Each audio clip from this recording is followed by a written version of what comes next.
नमस्कार, मैं सुरांधा आप सभी दर्शकों का अन्नदाता कार्यक्रम में स्वागत करती हूं।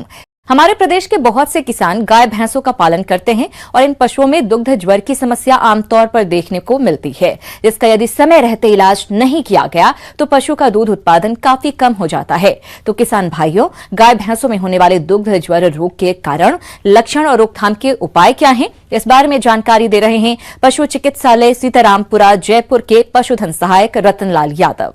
गाय भैंसों में होने वाली बीमारी के बारे में बताने जा रहा हूं, जो मिल्क फीवर है, दुग्ध ज्वर है, जो अमूमन भैंसों में गायों में हो जाती है। तो इससे किसानों को काफी हद तक नुकसान हो जाता है। दुग्ध ज्वर यानी मिल्क फीवर। दुग्ध ज्वर भैंस गायों में होने वाला एक रोग है, जो अक्सर ज्यादा दूध देने वाले पशुओं को ब्याने के कुछ घंटे या दिनों बाद होता है।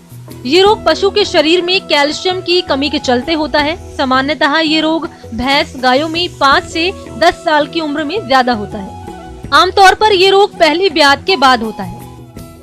ये बीमारी के मुख्य लक्षण है, पशु एक तरफ गर्दन करके बैठ जाता है, श्वास लेने में दिक्कत हो जाती है और पशु का टेम्परेचर वो लो हो जाता है। और इस बीमारी के लक्षण में पशु उठ नहीं पाता है और ये काफ़ी लंबे समय तक या बार बार रिपीट कई बार हो जाती है। जो पशु ज़्यादा दूध देते हैं उनमें ये बीमारी बार बार भी हो जाती है।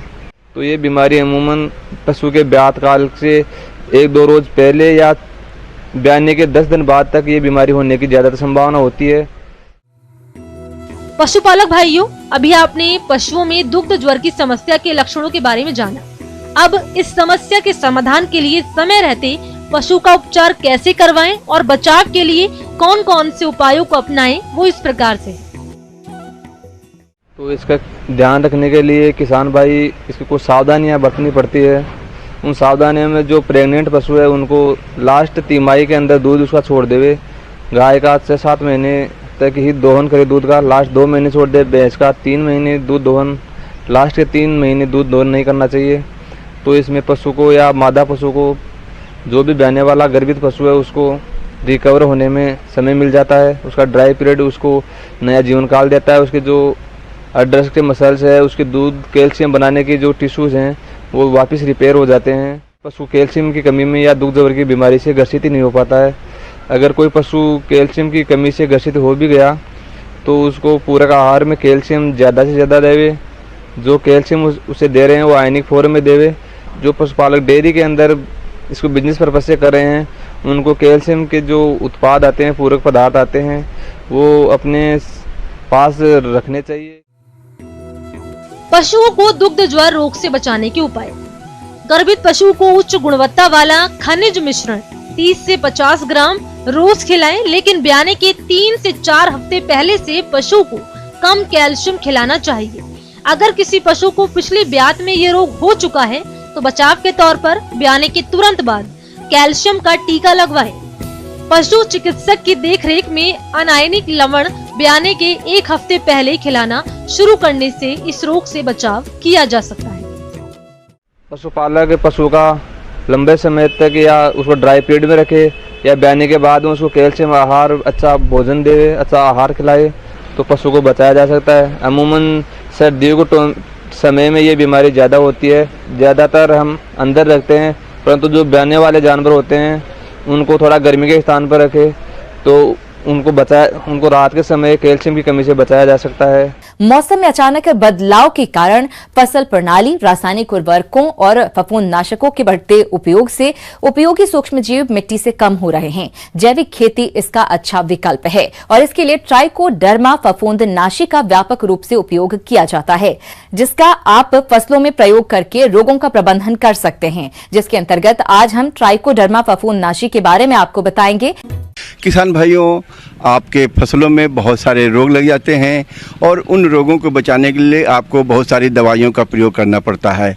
लेकिन आज हम आपको एक ऐसी विधि के बारे में बताएंगे कि जिसमें किसी भी प्रकार के रसायन का प्रयोग नहीं किया जाता है और इसके लिए आपने सुना होगा नाम, एक ट्राइकोडर्मा। हमारे ज्यादातर किसान भाई फसलों में अधिक उत्पादन लेने की चाह में रासायनिक उर्वरकों एवं दवाओं का अंधाधुंध इस्तेमाल कर रहे हैं, जिससे पैदावार की क्वालिटी खराब होने के साथ साथ लागत खर्च भी अधिक लगता है। इन सब से बचने का सबसे अच्छा उपाय है कि खेती में जैविक तरीकों को अपनाया जाए और जैविक तरीकों में हम आज बात करने वाले हैं ट्राइकोडर्मा के बारे में।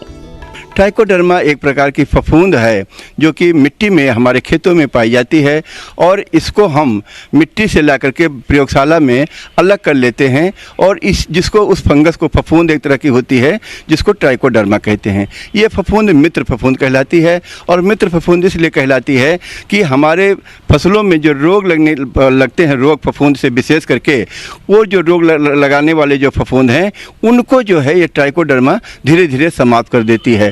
तो इसका प्रयोग करने से सबसे बड़ा फ़ायदा तो यह है कि हमें किसी भी प्रकार के रसायन का प्रयोग नहीं करना पड़ता है और धीरे धीरे इसका लगातार अगर हम भूमि में प्रयोग करें तो भूमि में प्रयोग करने से क्या होगा कि जो रोग फैलाने वाले फफूंद हैं वो धीरे धीरे उनकी संख्या कम होती जाती है और इस ट्राइकोडर्मा की संख्या ज़्यादा होते होते ये धीरे धीरे हमारी भूमि से जो रोग फैलाने वाले फफूंद हैं वो ख़त्म हो जाते हैं।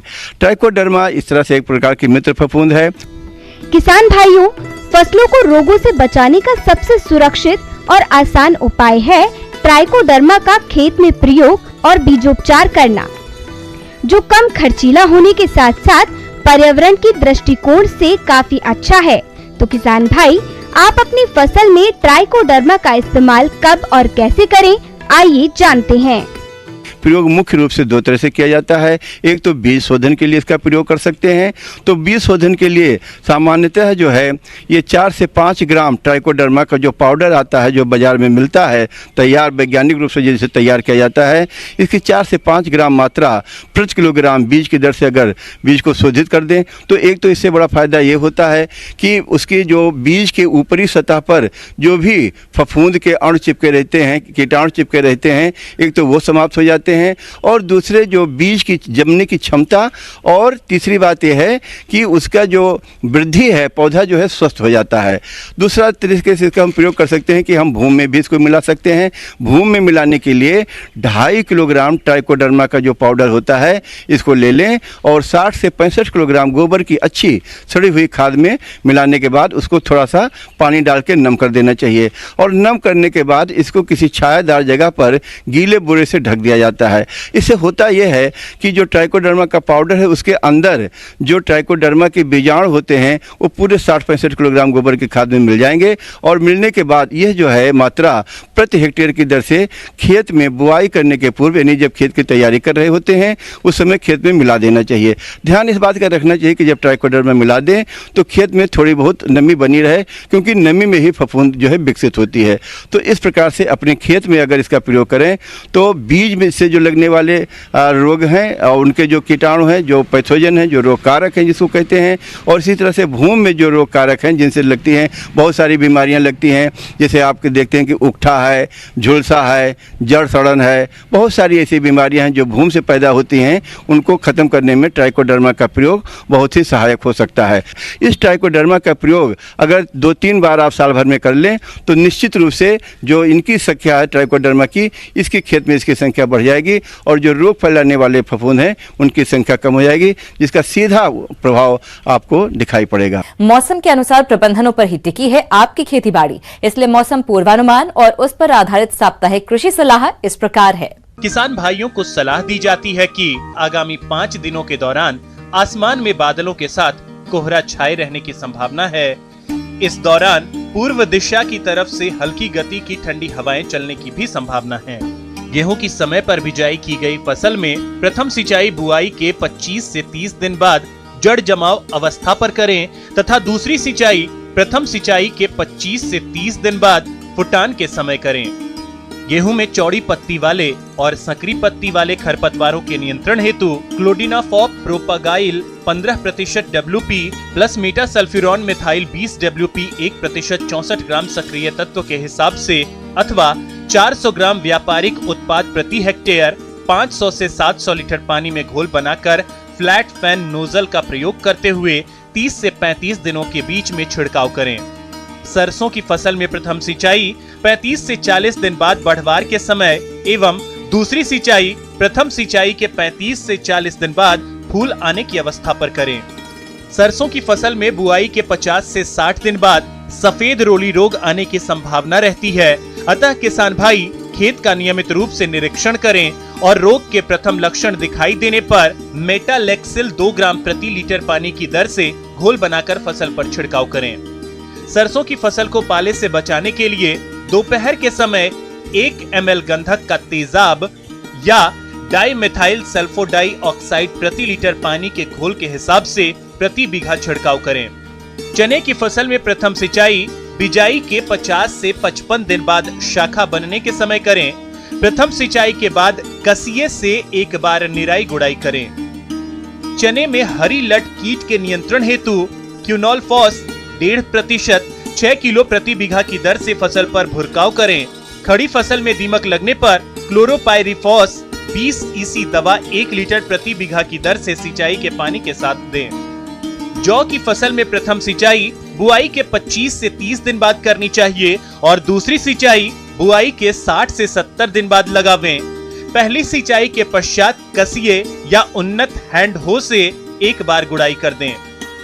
जौ में चौड़ी पत्ती और सकरी पत्ती वाले खरपतवारों के नियंत्रण हेतु आइसोप्रोट्यूरॉन 500 ग्राम और 4 ग्राम मेटासल्फ्यूरॉन मेथाइल सक्रिय तत्व के हिसाब से प्रति हेक्टेयर 500 से 700 लीटर पानी में घोल बनाकर फ्लैट फैन नोजल का प्रयोग करते हुए 30 से 35 दिनों के बीच में छिड़काव करें। किन्नू के बागों में साफ सफाई का कार्य करें और नियमित रूप से गिरे हुए फलों को इकट्ठा करके बागों से बाहर डाल दें। मौसम ठंडा होने पर किन्नू के बागों में पककर पीले पड़ गए फलों की तोड़ाई शुरू कर देनी चाहिए।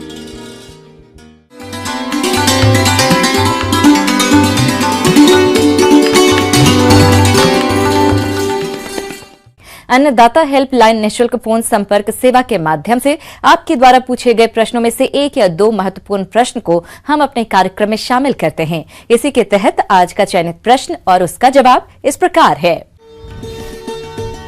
निःशुल्क अन्नदाता हेल्पलाइन में आज हमने जिस प्रश्न को शामिल किया है उसे पूछा है गांव प्रतापगढ़, जिला अलवर के संदीप कुमार ने। आपने वर्टिकल फार्मिंग पर जानकारी चाहिए है तो इसके लिए देखिए कार्यक्रम का यह अंश। कृषि जोत सिकुड़कर अव्यावहारिक बन रही है और परंपरागत कृषि अलाभकारी हो रही है। ऐसे में वर्टिकल खेती ने फसल उगाने के एक आकर्षक तरीके के रूप में ध्यान आकृष्ट करना शुरू कर दिया है। कृषि की इस अनोखी प्रणाली में पौधों को दीवारों से जुड़ी अलमारियों पर रखे कंटेनरों में या उगाया जाता है या लंबे फ्रेम या पिलर पर टांगा जाता है। इसी पौधों को अपनी ऊंचाई तक बढ़ने और हर पौधे तक प्रकाश को पहुंचने की पर्याप्त जगह मिलती है। देखिए, वर्टिकल गार्डनिंग जो है या वर्टिकल गार्डन्स, जिसको हम फिर गार्डनिंग करते हैं, जो एक्टिविटीज करते हैं उसको गार्डनिंग बोलते हैं। ये एक तरह से बागवानी का है, नया कार्य है। और इसमें हम करते क्या हैं कि वर्टिकल जैसा नाम है यानी खड़ा बागवानी, इसको अगर हिंदी में कहें तो इसको कहते हैं खड़ा बागवानी। यानी ये जमीन जगह कम घेरता है और ज़्यादा से ज़्यादा पौधे इसके प्रति वर्ग मीटर ज़्यादा से ज़्यादा पौधे आते हैं। छतों, बालकनी और शहरों में बहुमंजिला इमारतों के कुछ हिस्सों में फसली पौध उगाने को भी वर्टिकल कृषि के ही एक हिस्से के रूप में देखा जाता है। हालांकि इसके सबसे अच्छे नतीजे तब मिलते हैं जब ऐसी खेती इमारत के भीतर या पॉली हाउस में की जाती है। इनमें पर्यावरण की दशाओं को नियंत्रित किया जा सकता है। वर्टिकल कृषि का बुनियादी उद्देश्य कम से कम जगह में ज्यादा से ज्यादा संख्या में पौधे उगाना है। इसमें क्षैतिज की तरह वर्टिकल जगह का इस्तेमाल किया जाता है। इस बागवानी का सबसे बड़ा फायदा ये है कि शहरों में जहाँ पर इंफ्रास्ट्रक्चर का डेवलपमेंट बहुत ज़्यादा होता है, जगह कम होती है, वहाँ पर कम जगह में भी वर्टिकल गार्डनिंग करते हैं।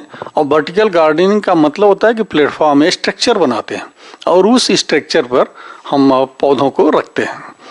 और बागवानी कई तरह से करते हैं। एक तो लैंडस्केपिंग के साथ हम वर्टिकल गार्डनिंग करते हैं और दूसरे मल्टीप्लिकेशन। अगर आप नर्सरी मैन हैं, अगर आपकी एरिया कम है तो वहाँ पर भी हम पौधों को जो प्रसारण करते हैं, मल्टीप्लाई करते हैं, वहाँ पर भी हम स्ट्रक्चर बना के अपने पौधों को रखते हैं और फिर उनसे पौधे बनाते हैं। और दूसरा एक और इम्पॉर्टेंस है कि वर्टिकल फार्मिंग भी या वर्टिकल गार्डनिंग यानी वो वेजिटेबल्स की और फूलों की, दोनों की जा सकती है और सालों भर की जा सकती है। बढ़ती जनसंख्या और कम होती कृषि योग्य भूमि की परेशानी कम होगी। खड़ी खेती के माध्यम से कम जमीन में अधिक उत्पादन किया जा सकता है। खड़ी खेती में बनावटी प्रकाश और बनावटी पर्यावरण का निर्माण किया जाता है, जिसके कारण मौसम का कोई भी दुष्प्रभाव नहीं पड़ेगा। फसल नष्ट होने का कोई खतरा नहीं रहता। परंपरागत खेती में कई तरह के रासायनिक खाद और खतरनाक कीटनाशक दवाओं का उपयोग होता है, जिससे तरह तरह की बीमारियां फैलती हैं। वहीं खड़ी खेती में रासायनिक खाद और कीटनाशक दवाओं का उपयोग नहीं होता है। खड़ी खेती से किसानों की आय बढ़ेगी और उनके जीवन स्तर में सुधार हो सकता है। खेती में पानी की आवश्यकता बहुत कम होगी। खड़ी खेती में मजदूर की आवश्यकता कम होती है, क्योंकि ये ऑटोमेटिक तकनीकी पर आधारित खेती है। शहरी क्षेत्र के किसानों के काफी लाभकारी है।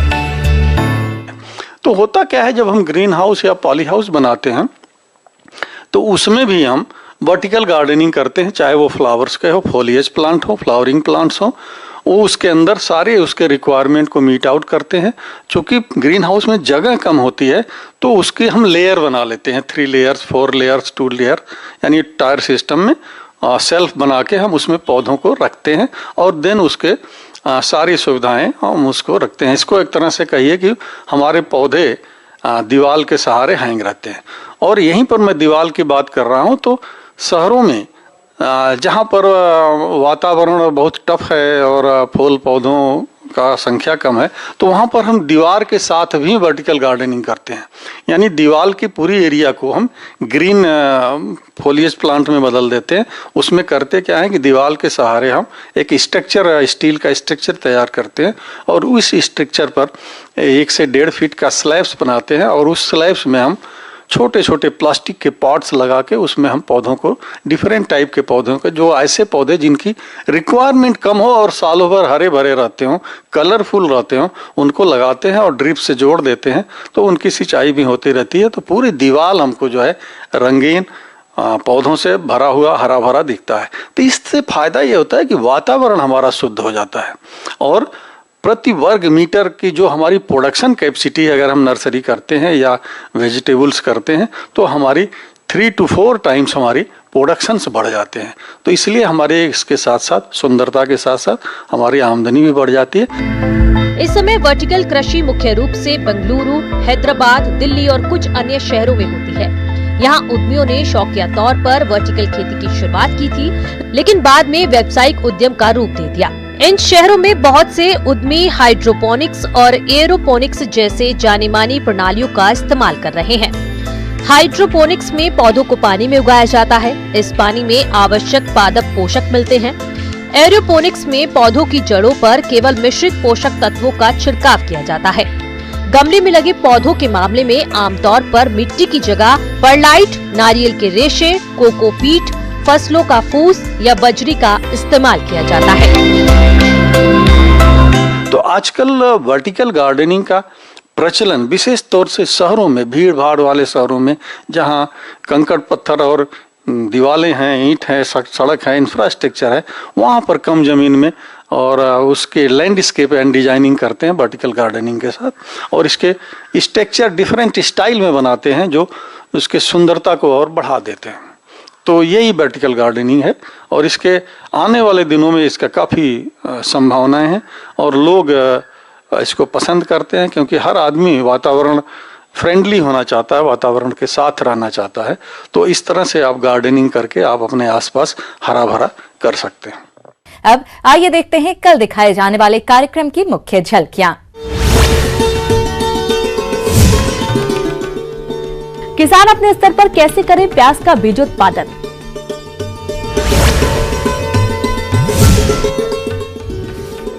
अमरूद के बाग में कीट और रोग नियंत्रण।